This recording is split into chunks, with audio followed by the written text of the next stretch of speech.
Fala galera, aqui é o Garone e eu tô mais uma vez aqui, é claro, para falar de Vasco.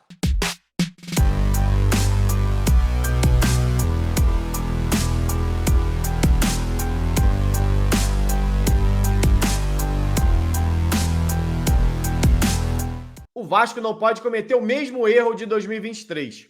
Falo isso porque foi exatamente nesse momento da temporada que, para mim, o Vasco cometeu o seu maior erro no ano passado. Foi o momento onde o Vasco ficou parado na janela de transferência. Foi esse momento entre o Campeonato Estadual e o Campeonato Brasileiro que o Vasco estagnou, ficou sem contratar durante mais de um mês e acabou ficando para trás na corrida do Campeonato Brasileiro. A gente pode até debater aqui os reforços contratados, quem chegou e quem deu certo, quem não deu certo, quem foi contratado muito caro, mas muito mais do que criticar quem chegou, para mim o grande problema do Vasco em 2023 foram as não chegadas, as não contratações do Vasco, porque saíram muitos jogadores após a Série B e chegaram poucos jogadores naquele momento. Ficou um elenco muito curto e o Vasco sofreu com isso no início do Campeonato Brasileiro de 2023. Falta de opções. Foi aí que o Vasco teve que se movimentar na janela de meio de ano para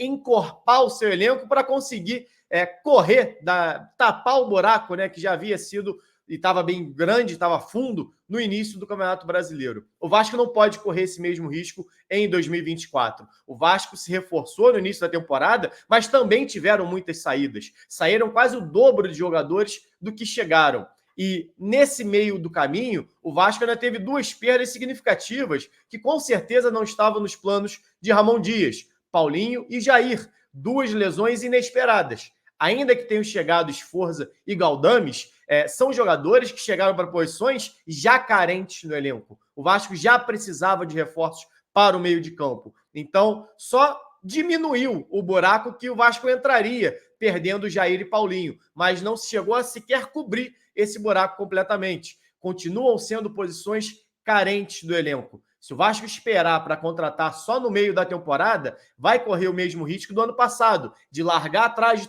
de todo mundo, de largar como retardatário, tendo que fazer uma corrida de recuperação na reta final, como foi em 2023. E aí é um risco muito grande para o time assumir. E não dá nem para usar a desculpa de que o mercado interno não oferece grandes opções. O próprio Vasco, no ano passado, conseguiu duas boas opções que foram importantes para o Vasco na reta final. Maicon, zagueiro, que estava encostado no Santos, e Paulo Henrique, lateral direito, que estava encostado no Atlético Mineiro. Então, esse discurso de que está encostado no clube tal não serve para a gente é bobeira. Dá para analisar o mercado e encontrar bons jogadores disponíveis por aí. Inclusive em equipes menores, como fez o Flamengo contratando o Carlinhos do Nova Iguaçu. O Vasco até tentou, mas não conseguiu. Mas além dele, existem vários outros jogadores, não só no Carioca, mas no Paulistão e em outras competições que podem servir muito bem. Não para serem necessariamente titulares, mas exatamente para encorpar um elenco que é muito enxuto do Vasco. O Vasco tem a necessidade ainda de muitas opções,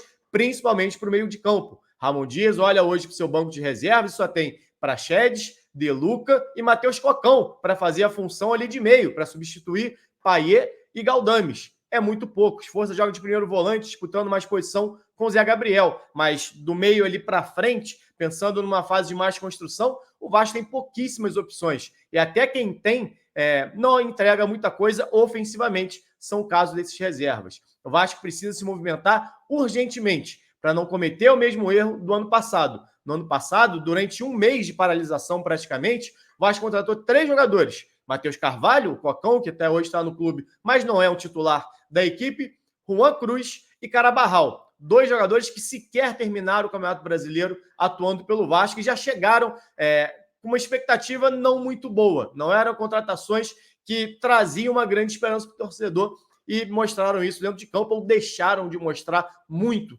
dentro de campo. O Vasco precisa se movimentar. O Vasco não pode ficar estagnado.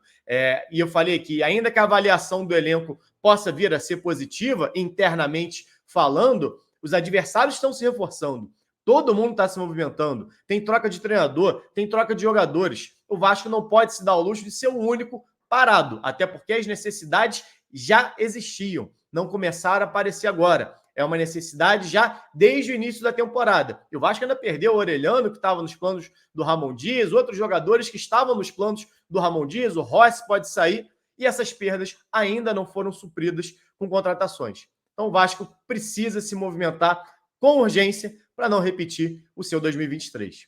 Bom, galera, é isso. Gostou do vídeo? Deixa o like, se inscreve no canal. Saudações e até a próxima. Fala, galera, só lembrando que esse vídeo é patrocinado pela 1xBet, maior site de apostas do mundo e que é parceira antiga já aqui do canal do Garone. E a promoção continua. Se você fizer o seu registro no link que está aqui na descrição desse vídeo e utilizar o cupom GARONE, quando você fizer o seu primeiro depósito, você recebe o valor em dobro. Ou seja, botou R$50, recebe 100, botou 100, recebe 200 para apostar. Então não fica fora dessa não. Aproveita o link aqui na descrição e utiliza o cupom GARONE no seu primeiro depósito para aproveitar essa promoção da 1xBet.